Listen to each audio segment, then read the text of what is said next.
Bakit nagkakainitan ang dalawang magkaalyadong bansang ito? Ito ay sa pagitan ng United Arab Emirates at Saudi Arabia. Yan ang ating pag-uusapan sa videong ito. Pero bago ang lahat ay huwag kalimutang mag-subscribe. Samahan na rin ng like ang video ito at i-click ang notification bell. Napakalaki kasing tulong yan para sa aming mga content creators.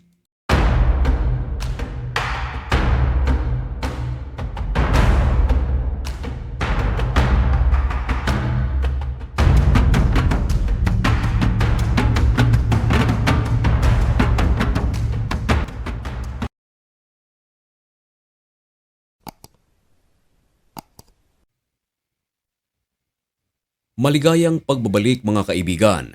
Kumusta kayong lahat? Ngayon ay February 8, 2026 at nagbabaga at napakabagong balita ang ating ihahatid sa inyo. Dako muna tayo sa balitang Middle East. Ito mga kaibigan ay sa pagitan ng dalawang magkaalyadong bansa. Ito ay ang dalawang makapangyarihan sa Middle East, ang Saudi Arabia at ang United Arab Emirates. Marahil ay narinig nyo na ang MBS at MBZ. MBS stands for Muhammad bin Salman, namumuno sa Saudi Arabia. Samantalang sa MBZ, namumuno naman sa United Arab Emirates. MBZ means Mohammed bin Zayed, kapwa mga alyado ng United States of America. At magkaalyado rin itong UAE at Saudi Arabia. Ngayon, bakit ito nagkakainitan? Simple lang, hindi pwedeng ipagsama ang mga malalaking aso sa isang kahon.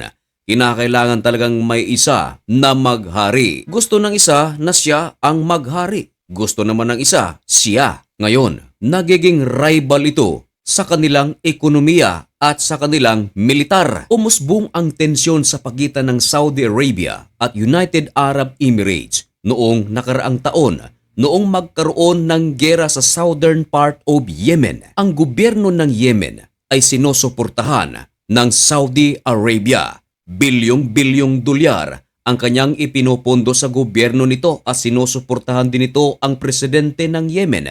Samantala, meron namang separatista na nasa Yemen, sinusuportahan naman ito ng United Arab Emirates. Ang akala ng karamihan, tanging Yemeni soldiers at separatista ang naglalaban-laban sa loob ng Yemen. Pero ang katotohanan, merong dalawang power countries ang naglalaban sa loob ng Yemen. Ito ay ang Saudi Arabia at ang United Arab Emirates. Ang labanan na nangyayari sa loob ng Yemen ay kapwa suportado ng UAE at Saudi Arabia.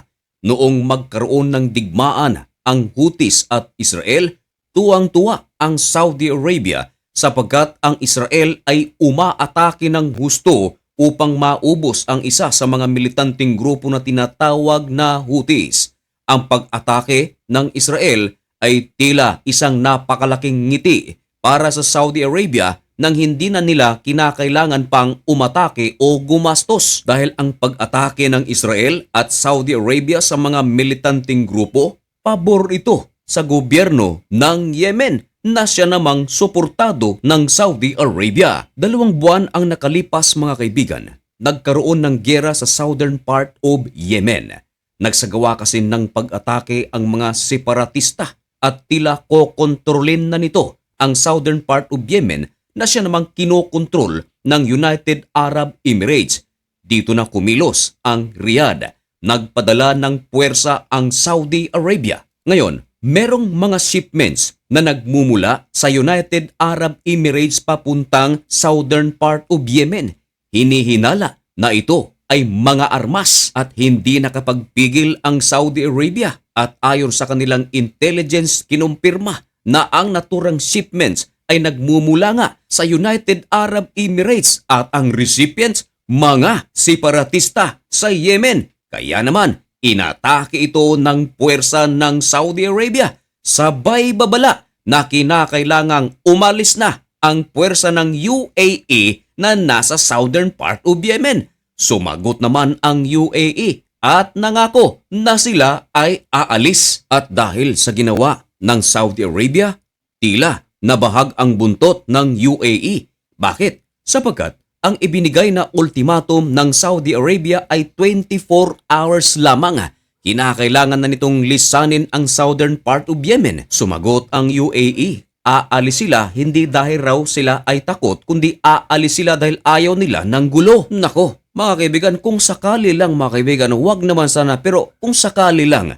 na magkakaroon ng digmaan ang UAE at Saudi Arabia, sino kaya sa tingin ninyo ang lamang? Pero yan ay example lamang mga kaibigan. Pero merong mga nagsasabi na tila lamang ang Saudi Arabia kung puwersa ang pag-uusapan. Isa sa mga halimbawa mga kaibigan, yung mga lupain sa southern part of Yemen na nakuha na sana ng mga separatista na suportado ng UAE. Ibinigay ito ng separatista.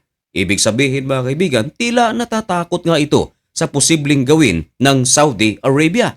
Dahil hindi natin alam kung ano ang gagawin ng Saudi Arabia kung makalipas lamang ang 24 hours at hindi sumunod ang UAE. Pero ang problema mga kaibigan, nag-give up nga ang mga separatista at umurong na ang puwersa ng UAE. Pero ngayon, ang kumokontrol sa southern part of Yemen ay Saudi. So doon pa lang mga kaibigan ay makikita natin kung sino ba talaga ang medyo matapang sa dalawang bansang ito. Anyway, sinasabi naman ng mga eksperto, normal lang na talagang magkakaroon ng kontrol ang Saudi Arabia sa Yemen sapagkat ang gobyerno nga ng Yemen ay sinusuportahan ng Saudi Arabia.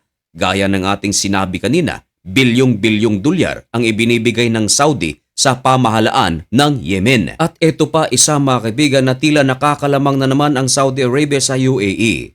Hindi ba't merong bagong presidente ngayon ang Syria? Ito nga ay si Al-Sharaa.